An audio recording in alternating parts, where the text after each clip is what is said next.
현대는 최첨단 과학기술 시대입니다. 오늘날 이 최첨단 과학기술 중에 어느 것이 가장 첨단입니까 지금? 반도체입니까? 아니면 생명공학입니까? 아니면 AI 인공지능입니까? 지금 미국 같은 경우는 생명공학과 AI 인공지능이 세계적으로 아주 앞서 있는 나라인데요. 우리나라는 인공지능 부분은 한 3, 4위권에 있고 또 생명공학 부분은 많이 뒤쳐져 있습니다. 지금 이 시대는 그래서 인공지능 시대로 막 진입하고 있는, 그래서 로봇과 같은 로봇 산업 이런 것들이 첨단 과학 산업이 아주 모든 나라의 관심사가 되고 있는 그런 때입니다. 우리의 모든 삶의 현장에 AI 인공지능이 실제로 깊숙이 들어와서 뭐 바둑이라든가 또 뭐 증권이라든가 또 뭐 심지어는 도박 사이트까지 그 인공지능이 지금 활용되고 있는 그런 시대입니다. 이런 AI 인공지능이 사람의 음성이나 사람 눈의 그 홍채를 이렇게 구분할 수 있어서 누구인가를 사람을 보고 식별을 한다고 합니다. 그리고 웬만한 사람의 역할을 능히 감당할 수 있는 그런 시대가 됐어요. 그래서 집주인이 일어나면 이 로봇이 깍듯이 인사하면서 주인님 안녕히 주무셨습니까? 이렇게 인사도 하고요. 또 주인이 시킨 대로 청소도 하고 여러 가지 사람들이 할 수 있는 일을 대신하는 그러한 시대가 되었습니다. 로봇이 왜 그렇게 하지요? 주인이 그렇게 하라고 그 컴퓨터 프로그램에 입력을 시켜놨기 때문에 그래요. 프로그램을 입력을 시킨 대로 그 프로그램에 입력시킨 그대로 로봇은 움직이기 때문에 그런 것입니다. 그래서 로봇은 프로그램에 입력된 대로 움직이기 때문에 그 프로그램 내용에 따라서 움직이는 거예요. 자기의 생각이나 감정이 없는 것이 AI 로봇입니다. 그렇기 때문에 AI 로봇의 행동은 예기치 못한 결과를 절대로 기대할 수 있어요, 없어요? 기대할 수 없습니다. 항상 예상된 결과만을 기대할 수 있는 것이 AI 로봇입니다. 그러므로 로봇이 주인에게 주인님 커피를 드시고 싶으세요? 하면서 커피를 따다 줬다고 해도, 주인님 또는 사랑해요 말한다고 해도 주인이 그 커피를 마다 마시고 또 사랑의 고백을 듣고 감격합니까? 감격의 대상이 아니죠. 주인이 전혀 감격하지 않습니다. 그건 주인이 로봇에게 그렇게 하라고 입력을 시켜놨기 때문에 몇 시에는 어떻게 하라고 다 해놨기 때문에 그 입력시킨 당연한 결과이기 때문에 여러분 그렇게 하시면 오히려, 그렇게 하지 않으면 오히려 이상한 겁니다. 뭐 한 거죠? 고장난 거죠. 아무리 잘 만들어진 인공 그 지능이 뛰어난 AI 로봇을 통해서도 주인은 자기가 예상했던 결과만을 얻을 수밖에 없습니다. 왜 AI 지능은 이와 같이 주인이 예상하는 결과만을 그 아웃풋을 내놓을 수밖에 없을까요? 왜 그래요? 그 AI 로봇에게는 주인이 자기 결정권을 주지 않았어요. 만약에 여러분의 자녀를 키우는데 그 아이가 로봇처럼 반응을 한다면 아이를 키우면서 재미가 있겠어요? 사랑을 느끼겠어요? 그런 사람 아무도 없습니다. 자녀가 크면서 전혀 예상치 못한, 예기치 못한 돌발 행동을 때때로 할 때 부모는 깜짝 놀라고, 때때로는 사랑스럽기도 하고 얄밉기도 하고 또 기특하기도 하고 그런 것입니다. 그게 자녀를 키우는 묘미요, 자녀와 부모 자식 사이의 사랑의 교감을 나누면서 느끼는 여러분 사랑의 교감에서 오는 행복인 것입니다. 그런데 바로 이 점이 하나님께서 로봇처럼 인간을 만들지 않고 자유의지를 주셔서 인간 스스로가 결정하며 살도록 만드신 것입니다. 만약 주인의 뜻과 상관없이 로봇가 자기 마음대로 결정하고 행동할 수 있는 자기 결정권이 로봇에게 주어졌다면 어떻게 될까요? 로봇이 주인의 뜻대로 움직여줄까요? 아니겠죠. 그렇다면 로봇을 만든 주인의 목적은 달성될 수 있을까요? 아닙니다. 자기가 만든 로봇을 주인이 통제하지 못한다면 로봇을 만든 목적 달성은커녕 도리어 골칫거리가 생겼으니까 심각한 문제가 아닐 수가 없습니다. 이러한 이유 때문에 하나님께서 인간을 만드시고 인간 앞에 안전장치를 뒀는데 그게 뭐냐면 선악과입니다. 하나님은 인간을 만드시고 선악과를 만들지 않으면 안 됐어요. 그것은 왜냐하면 하나님은 사람이 로봇을 만들 때도 분명한 뭘 가지고 지어요? 목적을 가지고 지은 것처럼 하나님께서 우리 인간을 지을 때 아무런 목적도 없이 맹목적적으로 지은 것이 아니라 심심풀이로 지은 것이 아니라 분명한 뭘 가지고 지었다고요? 분명한 창조의 목적을 가지고 우리 인간을 지으셨습니다. 그렇기 때문에 하나님께서 우리 인간의 지으신 목적을 달성하기 위해서 하나님께서 만드신 것이 있는데 그게 바로 뭐냐면 선악과예요. 이 선악과가 없이는 하나님께서 우리 인간을 지으신 창조 목적이 전혀 달성될 수가 없다는 것입니다. 그렇다면 성경에 하나님께서 우리 인간을 지으신 창조 목적을 뭐라고 말씀하고 있는지 보겠습니다. 이사야 43장 7절입니다. 무릇 내 이름으로 일컫는 자 곧 내가 내 영광을 위하여 창조한 자를 오게 하라. 그들을 내가 지었고 만들었느니라. 21절 이 백성은 내가 나를 위하여 지었나니 나의 찬송을 부르게 하려 함이니라. 그 밑에 쭉 내려가 보면 이 찬송은 곧 제사를 의미하고 있어요.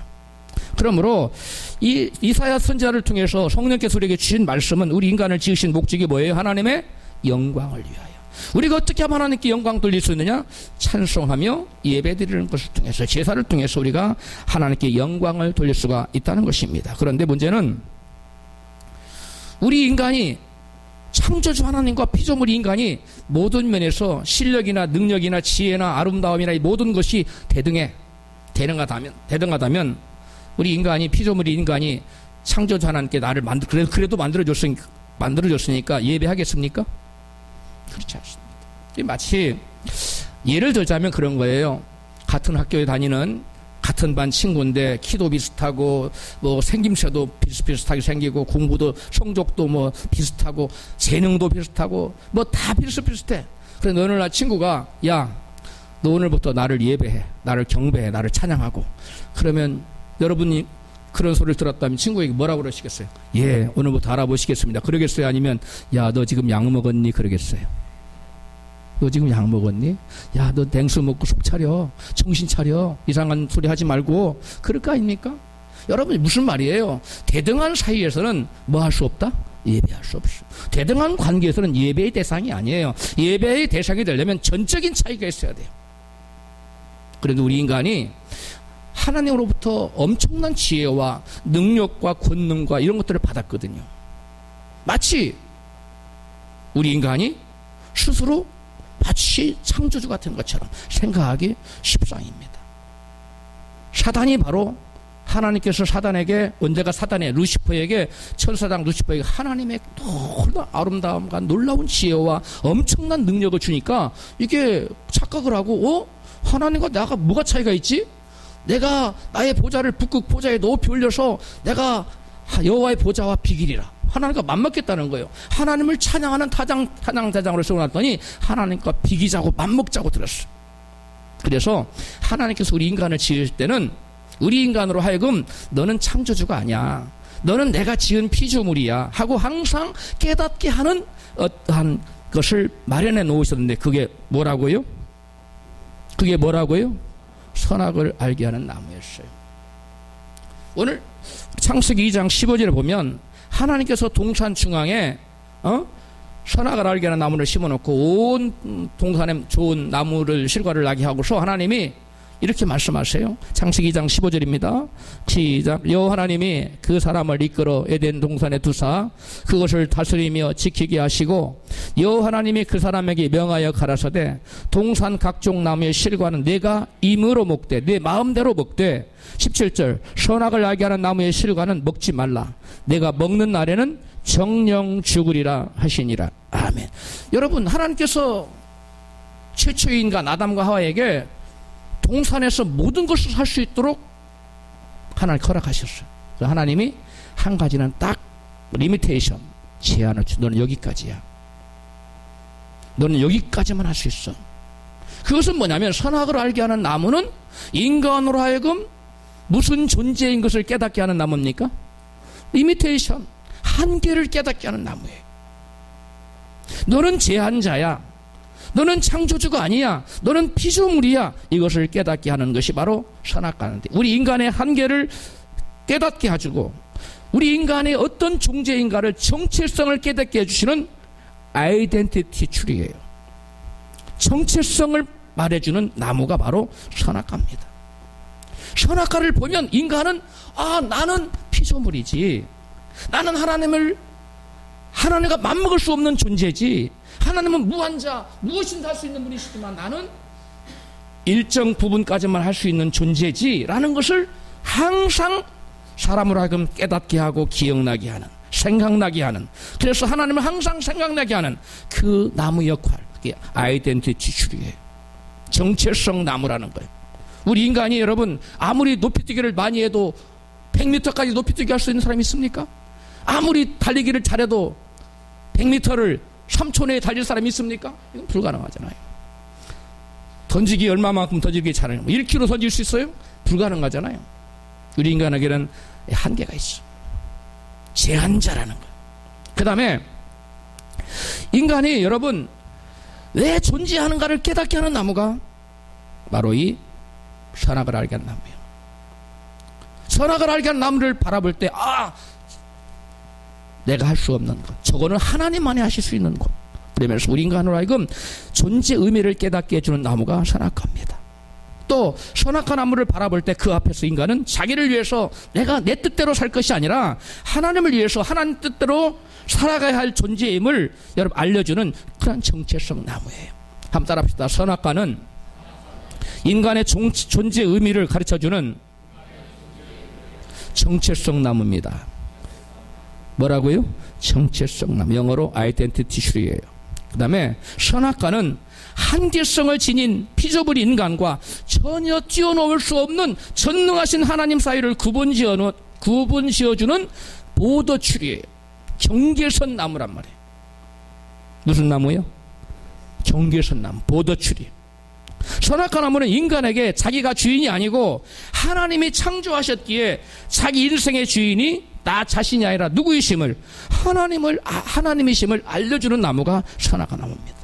이 선악과 나무는 유한한 인간이 결코 전능하신 하나님이 될 수 없는 피조물임을 가르쳐주는 나무가 선악과 나무예요. 너는 피조물이야. 너는 절대자가 될 수 없어. 너는 하나님이 될 수 없어. 라고 항상 깨닫게 해주시고 하나님과 인간의 경계를 구분 주어지는 보더칠이라는 사실입니다. 그 다음에 선악과 앞에 설 때마다 인간의 한계성을 깨닫게 하여 전혀 차원이 다른 전능하신 하나님을 뭐하게 하는 나무예요? 예배하게 하는 워십출입니다. 따라서 합시다. 워십출이 하나님을 예배하게 하는 나무예요. 선악과 나무는 제한자로 피조된 인간이 무한하신 하나님을 예배하라고 끊임없이 가르쳐주는, 우리 인간으로 하나님을 기억나게 할 뿐만 아니라 우리 인간이 피조물인 것을 한계자인 것을 깨닫게 할 뿐만 아니라 전능하신 하나님 앞에 나가서 뭐하게 하라고? 예배하라고 항상 가르쳐주는 나무가 바로 여러분 이 선악과입니다. 선악과 나무는 인간이 하나님 말씀에 또한 순종하는지 순종하지 않는지, 그리고 하나님을 사랑하는지 사랑하지 않는지 여부를 알기 위해 세우는 나무예요. 선악과를 바라볼 때 하나님께서는 선악과를 우리 인간이 따먹느냐 따먹지 않느냐, 따먹지 말라고 그랬으니까 순종하느냐 순종 안 하느냐는 뭘로 결정된다? 이것에 의해서 결정된다는 것입니다. 선악과 나무는 하나님을 향한 순종의 여부, 하나님을 향한 사랑의 여부를 항상 여러분 가르쳐주는, 깨닫게 해주는, 알게 해주는 그러한 나무입니다. 선악과 나무를 동산 변두리에 두지 않고 어디에다 두라고 그랬죠? 중앙에다가. 무엇을 의미할까요? 어느 곳에 가서 동산 어디에 가서 항상 선악과 나무는 우뚝 서 있습니다.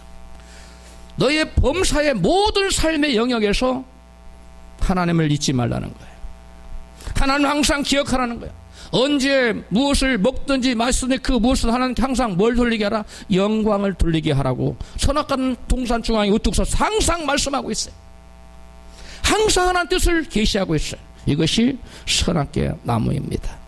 항상 하나님을 기억나게 하고 항상 하나님께로 나아가게 할 그런 생각을 가져다주는 나무, 이것이 바로 선악과를 지으신 하나님의 목적인 것입니다. 그렇다면 인간을 지으실 때 선악과를 아예 처음부터 목 따먹도록 짓지 않고 왜 따먹을 수 있도록 지어서 인간이 따먹어가지고 이 저주를 받은 고통을 당하게 하느냐, 이런 질문들을 여러분 많이 합니다.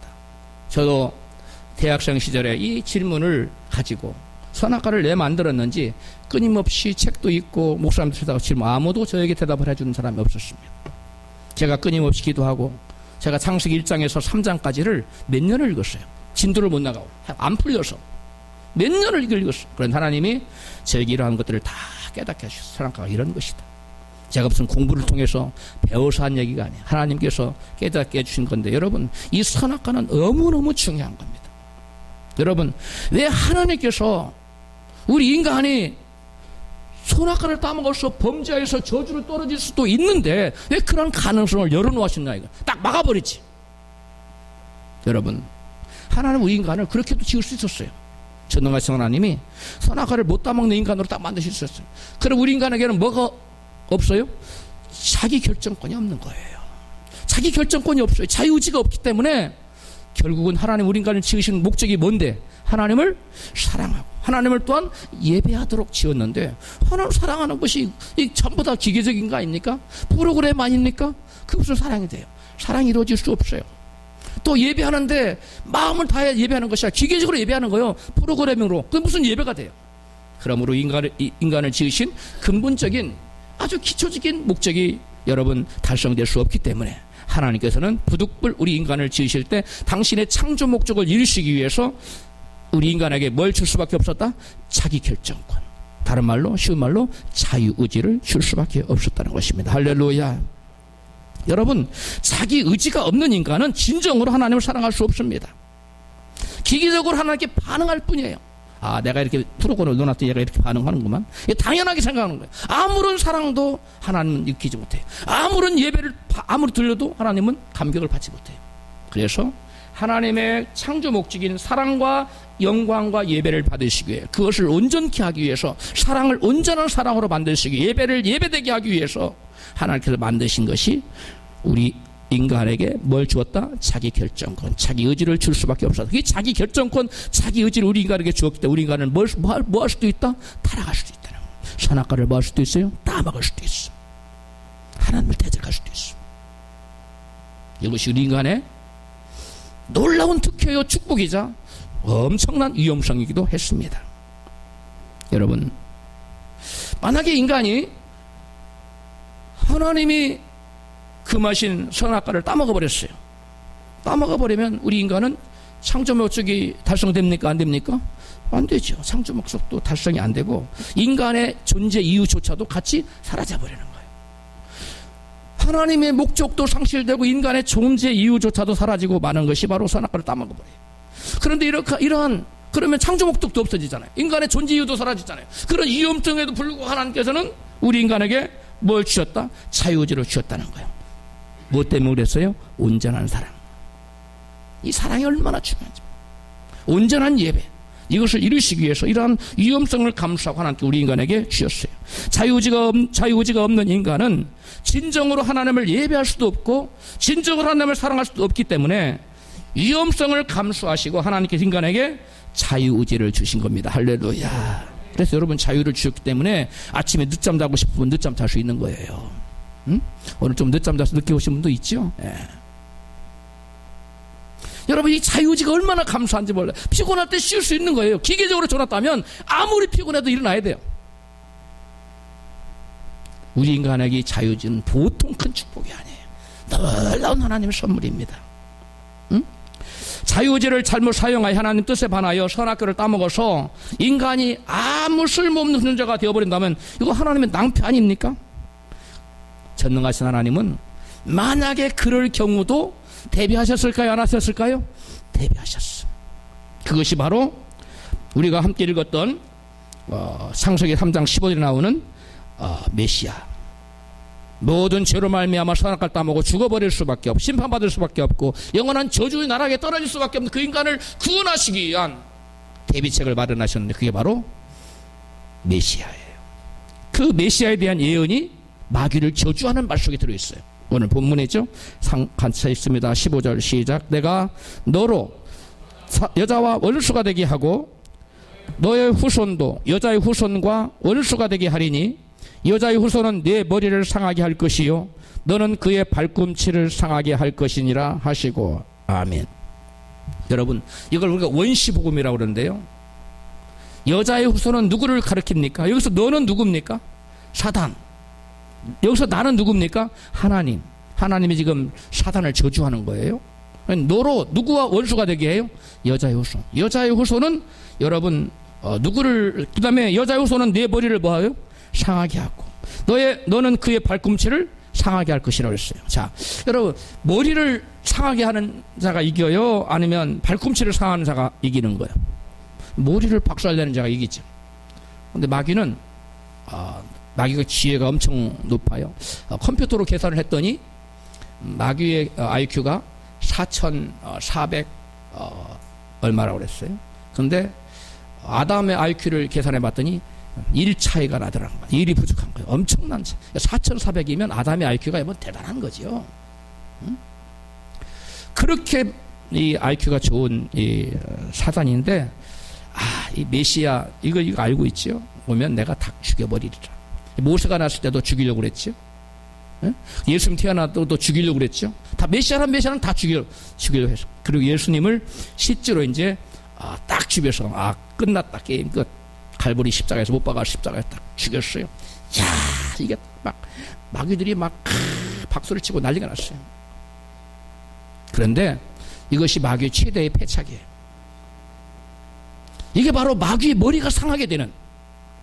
그동안 마귀가 모든 죄인들의 왕노릇을 했거든요. 죄의 왕국을 건설해서 모든 죄들의 왕노릇을 하면서 꼼짝 못하게 틀어쥐고 인간을 이렇게 죄인들을 갖다가 통치하면서 왕노릇 했어요. 그런데 예수께서 십자가에 예수님을 딱 죽이고 났더니 만세를 불렀더니 예수님이 하나님 앞에 나가서 뭐라고 하냐. 하나님 죄의 싹은 사망인데 나는 죄가 없는데 나는 죽임을 당했습니다. 나의 피값을 생명의 의로운 피값을 보상해 주십시오. 그러면 너의 피값을 뭘로 해주면 좋겠느냐. 그것은 바로 저를 믿는 저 예수를 믿는 모든 사람의 죄를 다 내가 갚은 걸로 해주십시오. 그래 하나님이 도장을 찍어주시고 모든 죄인의 죄를 예수님 십자가 위에 저주 위로 피로 다 탕감받게 해주셨어요. 할렐루야. 모든 믿는 사람들은 이제 예수 십자가의 그 저주의 피로 예수께서 저주의 값을 감당해 피를 흘리셨는데 그것으로 다 옮겨지고 믿는 모든 사람들은 마귀의 죄의 정죄로부터 해방되는 줄로 믿습니다. 이것이 바로 머리수확한 마귀의 머리가 상한 거예요. 이제 왕권이 상실돼 버린 거예요. 죄의 권세가 무너져 내렸어요. 이제 그런데 예수님은 뭘 상한다고 그랬어요? 여자로서는 발꿈치. 발꿈치가 뭐예요? 예수 십자가 달릴 때 양손만 못이 박히면 찢어져서 떨어져 버려요. 그래서 엉덩이에다 받치고 또 발에다가 대못을 발목에다가 또 박아요. 발에다가. 이게 바로 그거예요. 예언이 그대로 성취됐습니다.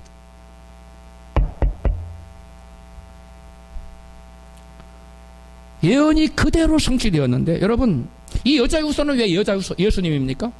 예수님은 누구의 후손으로 왔어요? 여자의 후손. 예수님은 남자의 후손이 아니에요. 남자의 피를 받지 않았어요. 남자와 같이 잠자리에서 나온 그러한 남자의 피는 죄의 피가 흐르기 때문에 예수님은 동정녀 마리아를 통해서 성령으로 잉태되어서 왔기 때문에 성경에 여자의 후손으로 기록된 거예요. 할렐루야. 여러분 그래서 예수께서 저와 여러분을 모든 죄의 권세에서 마귀의 머리를 상하게 하시고 우리를 온전히 죄의 권세에서 마귀의 소나기의 소리를 구원해낸 줄로 믿습니다. 이 우리가 누굽니까? 믿는 자입니다. 믿는 자를 주님께서 온전히 구원해내신 거예요. 이와 같이 하나님은 만약 인간이 사탄의 유혹을 받아서 선악과를 따먹고 타락할 경우를 대비해서 그 대비책으로 예수 그리스도를 구원자 예수 그리스도를 뭐 했다 놨다고요? 예비해놨어요. 다 준비해놨어요. 그런데 불행하게도 아담과 하와는 계속 선악과를 따먹지 않거나 영광 돌리고 예배하며 살았으면 얼마나 좋았을까요? 그러나 그건 최선이고 마귀의 유혹을 받아서 선악과를 따먹음으로 말미암아 차선으로 갈 수밖에 없었어요. 그래서 아담과 하와는 죄가 없는 무지한 상태에서 선악과를 따먹고 결국 여러분 저주받은 운명으로 전락할 수밖에 없었어요. 그래서 다시 하나님이 아담과 하와를 구원하는데 나중에 설교를 할게요. 가죽옷을 지어 입히고 그런 것들은 복음입니다. 이거 나중에 그것만 해도 설교를 한 편 이상 해야 되기 때문에 나중에 하겠는데 오늘날 그러면 예수 믿고 구원받은 사람들은 들과 무죄했던 아담과 하와와 비교했을 때 누가 더 선악과를 따먹을 가능성이 농후할까요? 더 쉬울까요? 아담이 선악과를 따먹는 게 쉽겠어요? 우리 인간이 타락하여 선악과를 따먹는 일이 쉽겠어요? 예? 우리가 아담과 하와는 죄가 없었어요. 무지한 상태에서도 이 마귀가 유혹을 하니까 이 마귀 유혹이 얼마나 강력해 거기 넘어갔잖아요.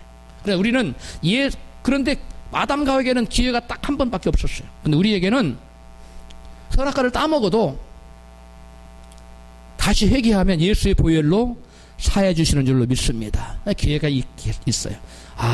죄를 사해 준다니까 죄 짓고 계속 회개하면 되겠네. 여러분 그 하나님을 만홀히 여기는 거예요. 그런 마음 품지 마십시오.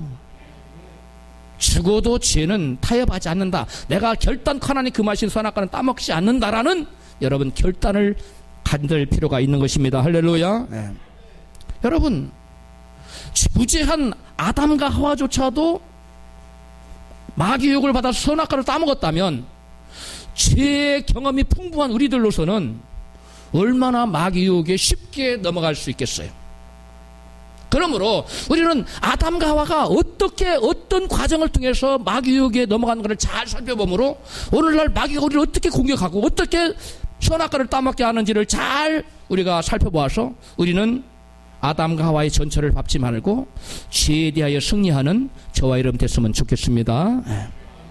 오늘 본문 창세기 3장 1절 이하에 보면 하와가 어떻게 유혹을 받아서 선악과를 따먹었는지 잘 나타나 있습니다. 3장 1절 시작. 뱀이 여자에게 3장 1절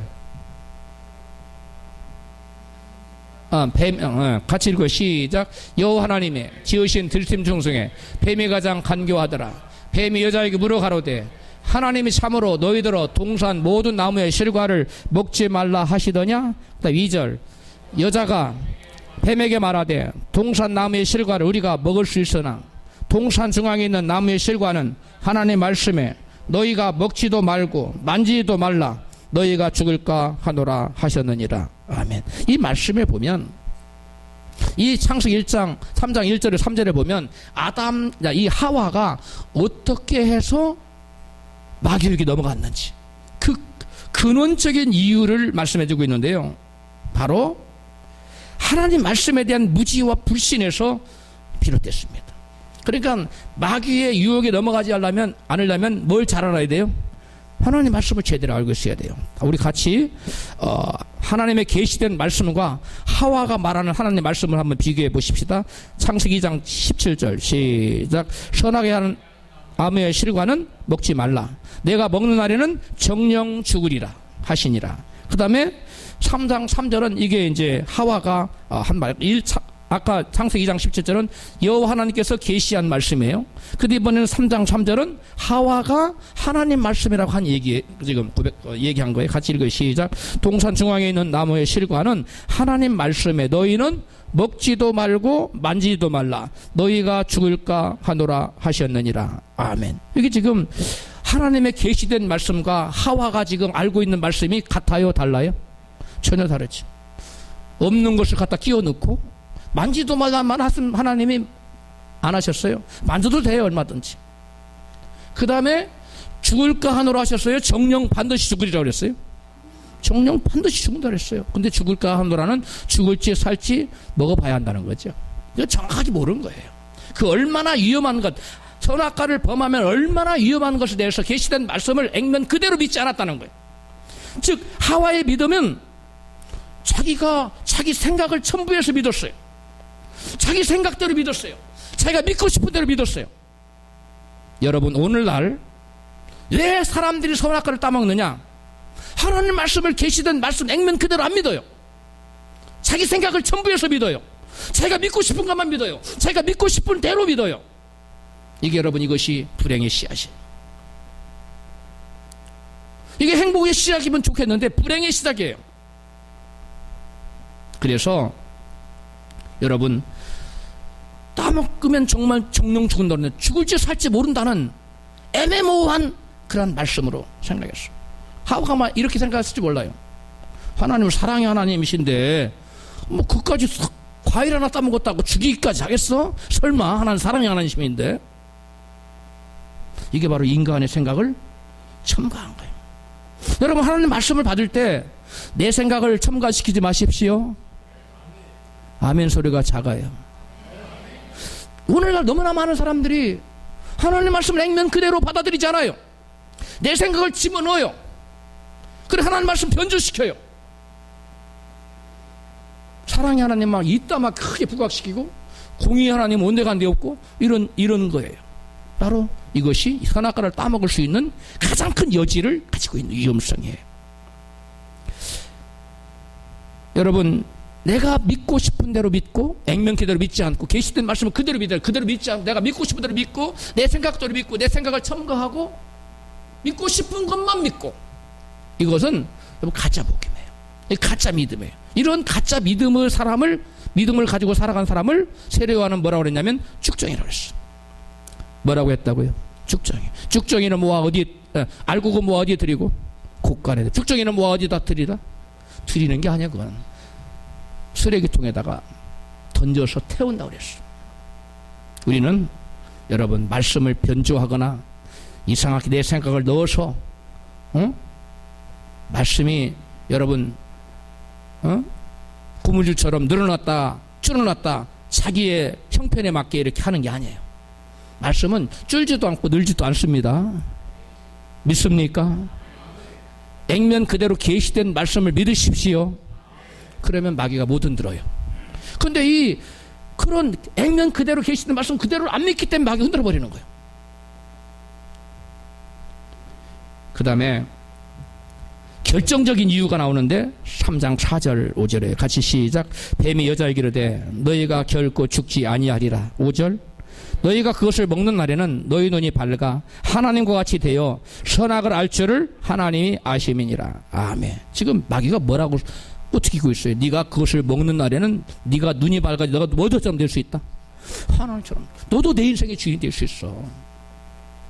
네 마음대로 살 수 있어. 너도 왕노릇하며 살 수 있다고. 네가 굳이 하나님 예배하며 살 필요가 없는 거야. 응? 그냥 네 마음대로 살면 얼마나 좋겠니? 네가 주인 되어서 그렇게 살아. 하나님 너를 속이는 거야. 먹어봐. 결코 안 죽어. 죽을까 하노라 했던 불확실한 하나님은 정령 죽으리라. 아담과 하와는 죽을까 하노라. 마귀는 결단코 뭐 하지 아니리라? 죽지 아니하리라. 그러니까 가운데 서가지고 야, 이게 누구 말이 맞지? 이게 하나님 말이 맞으면 내가 맞지 않고 마귀 말이 맞다면 내가 엄청 손해를 보는 건데 하나님 될 수 있는 기회를 놓치는 거잖아. 그죠? 내가 주인 될 수 있는 기회를 놓치는 거잖아. 그러니까 선악한 사람 떠다봤어. 먹음직도 하고 보함직도 하고 지혜롭게 할 만하면 탐스럽기도 하고, 이야 저거는 먹으면 내가 정말 눈이 밝아지겠구나. 나가 정말 하나님처럼 될 수 있겠구나. 이 생각을 합니다. 하나님에 대한 확실한 말씀에 대한 지식이 없고 말씀에 대한 확실한 믿음이 없는 사람에게는 마귀가 이와 같이 단칼에 잘라버리는 거예요. 말씀을 확실히 알고 말씀에 대한 확신을 가지시기를 주 이름으로 축원합니다. 그래야 넘어지지 않아요. 나도 하나님처럼 될 수 있지. 조금만 따먹으면 하나님처럼 될 수 있다는, 내가 스스로 내 인생의 주인이 될 수 있다는 여러분 이 교만한 마음이 하와를 무너뜨렸어. 오늘날도 마찬가지. 오늘날도 내가 내 인생의 주인 될 수 있다고 하나님 말씀 끝 좀 범하면 어때? 라고 생각하는 그런 타협의 마음을 가진 사람은 여러분 항상 사단의 종이 되어서 선악과를 따먹고 질질질질 끌려다녀요. 따라서 합시다. 죄를 짓는 자는 뭐의 종이에요? 죄의 종이에요. 죄의 종은 결국 뭐예요? 사망이에요. 죄의 종으로 로마서 6장에 말씀하고 있습니다. 죄를 가볍게 여기면 안 됩니다. 선악과를 가볍게 여기면 안 됩니다. 선악과의 결과는 무서운 거였어요. 선악과를 따먹은 결과는 무서운 거였어요. 여러분, 사단은 죽었을까요? 지금도 살아서 움직일까요? 지금도 뻘뻘거려 살아있어요. 여러분, 사탄교라고 들어보셨습니까? 아마 들어보신 분도 있고 못 들어보신 분도 있을 때, 앤튼 라베이라는 사람이 사탄교를 창시한 자인데요. 1966년 4월 3일에 샌프란시스코에 최초로 사탄교회를 세웠습니다. 그가 지은 사탄경에 보면 사탄경 1장 1절은 뭐라고 되어 있느냐? 창세기 1장 1절은 뭐라고 되어 있죠? 태초에 하나님이 천지를 창조하시니라. 그리고 사탄경 1장 1절은 뭐라고 되어 있겠어요? 태초에 사탄이 천지를 창조하시니라? 그게 아니고, 여러분, 사탄이 노리는 건 그게 아니에요. 사탄경 1장 1절은 너는 너 자신의 주인이 되어라 라고 말하고 있어요. 사탄경 1장 1절이 뭐라고요? 너는 너 자신의 주인이 돼. 이게 무서운 얘기입니다. 이게 바로 지금 어디서 역사하던, 어디서 지금 움직이던 사탄이에요?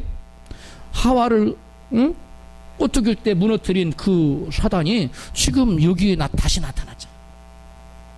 앤튼 라베이라는 사람 마음속에 들어가서 모든 인간으로 하여금 스스로 너는 하나님을 떠나서 네 인생에 뭐가 되라? 주인 되라. 네가 마음대로 살아. 말씀 끝까지 유의할 필요 없어. 말씀이 뭐라고 하건 그거 상관하지 말아. 네가 그냥 네 좋은 대로 하면 되는 거야.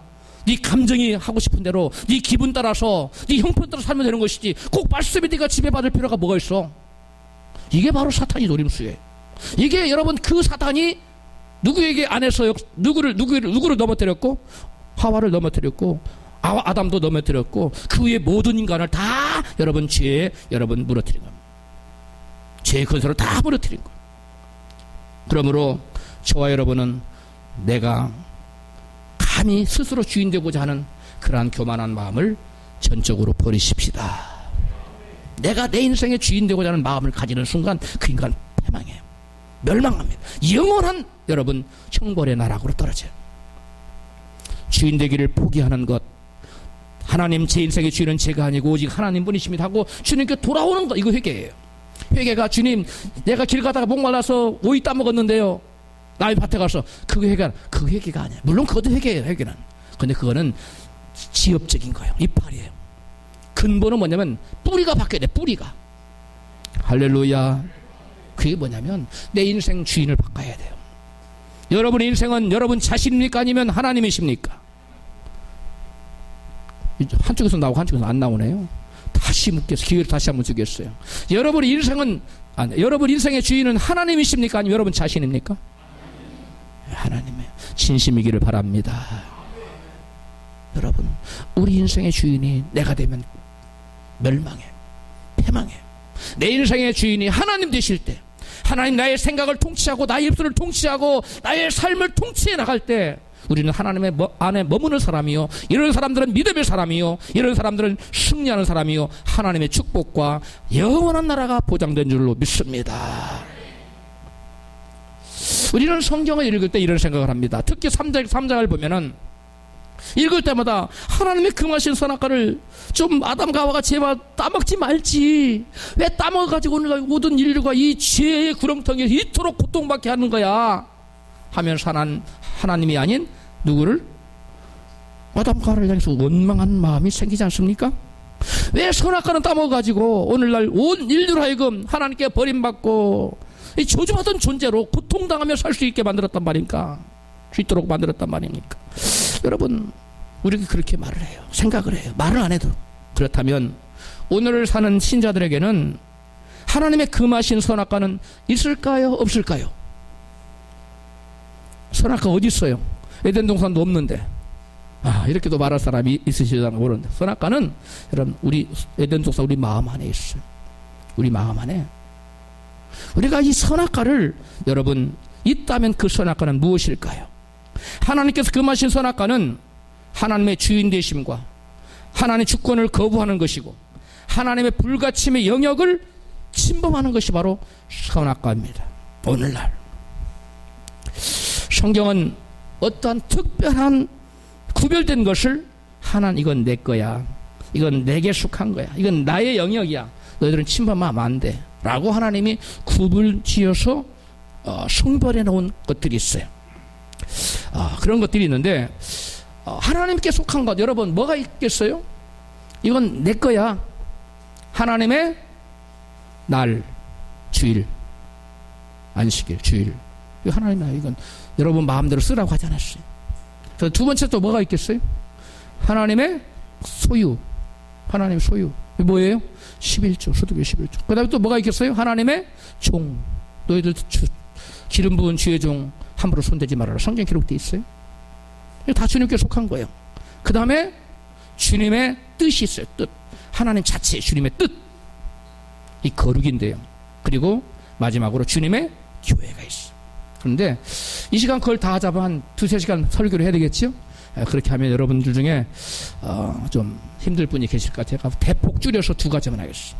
이 시간에는 시간 관계상 주님의 날, 주님의 소유, 그 다음에 주님의 종, 이건 안 하고 오늘은 주님의 뜻과 주님의 교회에 대해서만 하도록 하겠습니다. 우선적으로 주님의 뜻인 거룩이 있습니다.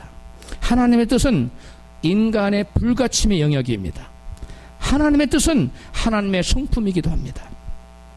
데살로니가전서 4장 3절 하나님 뜻이 뭔지 시작. 하나님의 뜻은 이것이니 너희의 거룩함이라.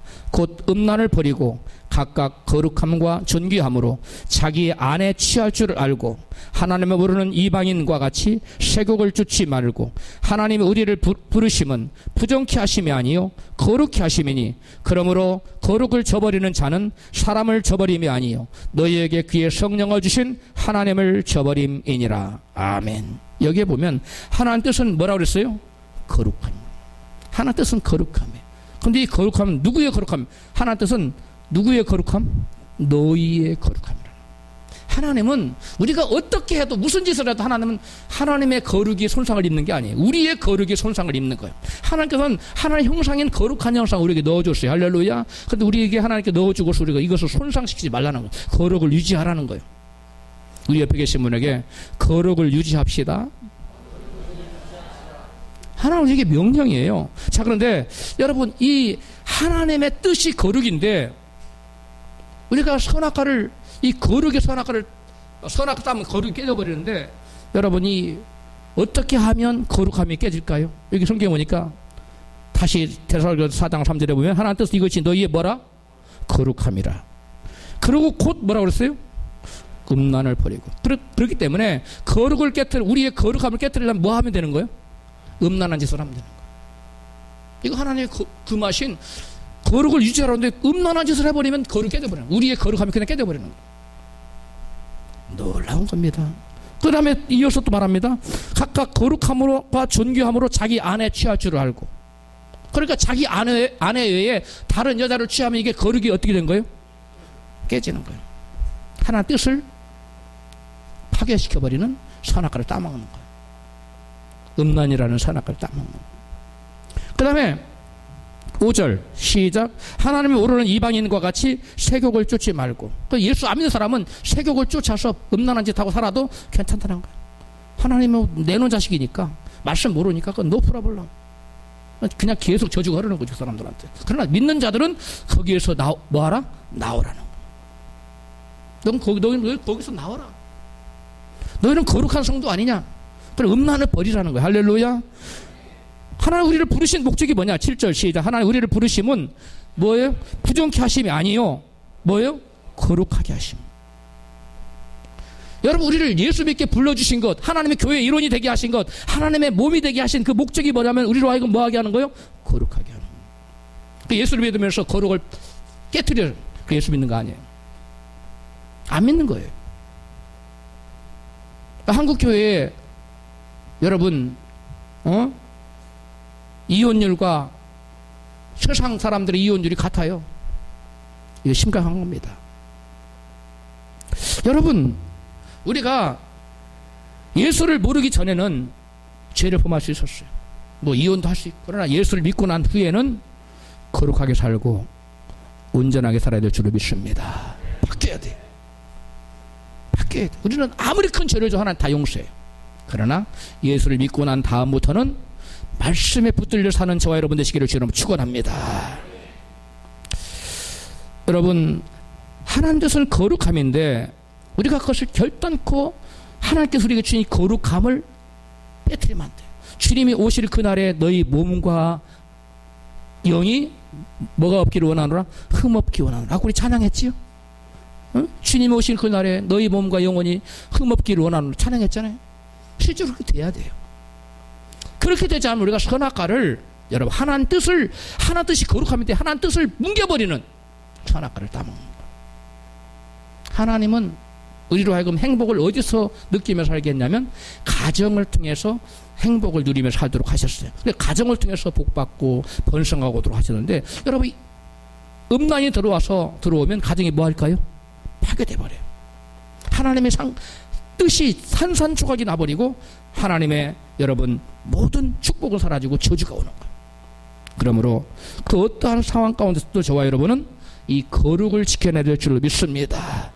구약성경에 보면 음행하는 사람 반드시 죽여서 이스라엘 공동체에서 악을 제하라고 말씀했어요. 신명기 25장 1절 시작. 이스라엘이 시댐에 머물러 있더니 그 백성이 모압 여자들과 음행하기를 시작하니라. 3절 이스라엘이 바알볼에게 부속된지라. 여호와께 이스라엘에게 진노하시니라. 9절 그 연봉으로 죽은 자가 24,000명에. 음행했더니 하나님께서 그 백성을 24,000명 다 죽여버렸습니다. 음행한 사람들을.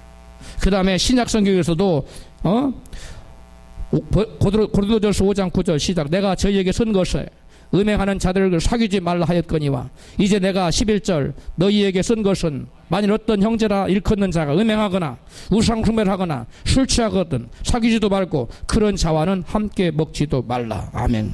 그 다음에 에베소 5장 3절 시작. 음행과 온갖 더러운 것과 탐욕은 너희 중에서 그 이름이라도 부르지 말라. 이는 성도의 마땅한 반이라 말씀하고 있어요. 여러분, 제가 서울 신정동에서 거리 전도를 나가서 보면 이 전도지를 주면 제가 젊은 청년들하고 학생들이 돌아가요. 이렇게 안 받기 민망하니까 저리 돌아가요. 하도 그래서 제가 신기해서 하나 기도해. 하나님, 왜 젊은 대학생들과 청년들이 저렇게 전도지를 제가 돌아갑니까? 그랬더니 하나님이 제 마음속에 이런 감동을 주세요. 지금 요즘 젊은 청년들이 너무나 많이 음란에 노출되어 있다. 그래서 하나님 앞에 나올 수가 없는 거다. 그런 감동이 왔어요. 여러분, 저와 여러분은 음란에서 온전히 떠나십시다. 하나님의 뜻인 거룩함을 짓밟아버리는 그러한 선악과를 우리가 따먹지 마십시다. 다음으로 인간이 침범해서 안 되는 주님의 영역 속에는 주님의 몸인 교회가 있습니다. 골로새서 1장 18절 시작. 그는 몸인 교회의 머리라. 그는 근본이요 죽은 자들 가운데서 먼저 나신 자니 이는 친히 만물의 으뜸이 되려 하심이요. 24절 내가 그리스도의 남은 고난을 그의 몸된 교회를 위하여 내 육체에 채우노라. 아멘. 그 다음에 사도행전 22장 7절 시작. 내가 땅에 엎드려져 들으니 소리 있어 가로되 사울아 사울아 내가 왜 나를 핍박하느냐 하시거늘 내가 대답하되 주여 누시니까 하니 가라사대 때 나는 네가 핍박하는 나사렛 예수라 하시더라. 여러분, 나중에 바울이 된 이 사울이 교회를 핍박했지요. 근데 이 사울이 예수님 핍박한 적 있어요? 예수님을 쫓아다니면 핍박한 적 있습니까? 아니에요. 핍박한 적이 없어요. 생전에 봤을지는 모르지만 핍박한 적은 없어요. 그런데 아니 예수님 나타나셔서 네가 어찌해서 나를 핍박하느냐. 그러니까 네가 핍박하는 내가 나사렛 예수다. 네가 왜 나를 핍박하느냐. 근데 사울은 예수님 핍박한 것이 사라져 누구를 핍박했었어요?